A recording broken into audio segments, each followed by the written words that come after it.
Kayshawn Trotter, his fiancee Ariane Johnson, and their infant daughter Ariel were all found dead in the home. Over the years, the I-Team has learned the parents were shot to death. While we don't know the baby's cause of death, there was a fire in the home where the bodies were discovered. News4 Jax reporter Scott Johnson talked with the family spokesman who has been keeping this story in the public eye all these years. Scott?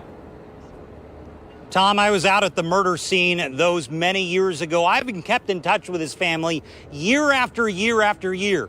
They want answers from police. They want an arrest, frankly, and they're trying to keep the public talking about this case so it doesn't go cold and it's never forgotten.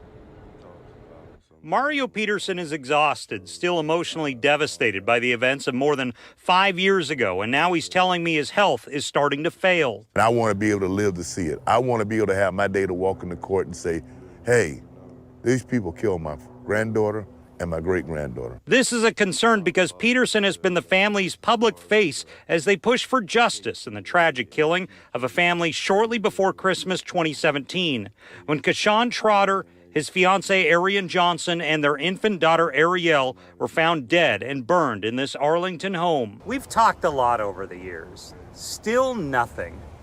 That's got to be frustrating. Oh, it's very frustrating. The mental anguish I go through, how the family is just really hurting right now.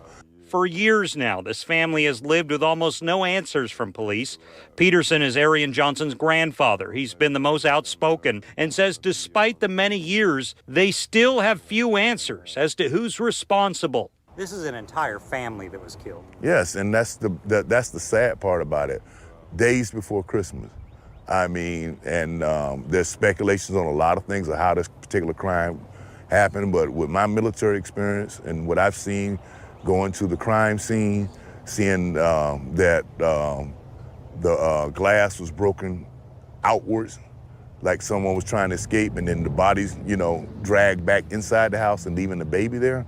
It doesn't take rocket science to figure that out. The family's hope is someone knows something, and despite fears of retaliation or the street code of not talking to police, that someone will finally have a change of heart, and he survives long enough to see justice in this tragedy. Do you worry this will never be solved after this many years? I worry, but the thing about it, I have faith in God, and keeping it alive through the news and keeping their memories going forward, it shouldn't be lost.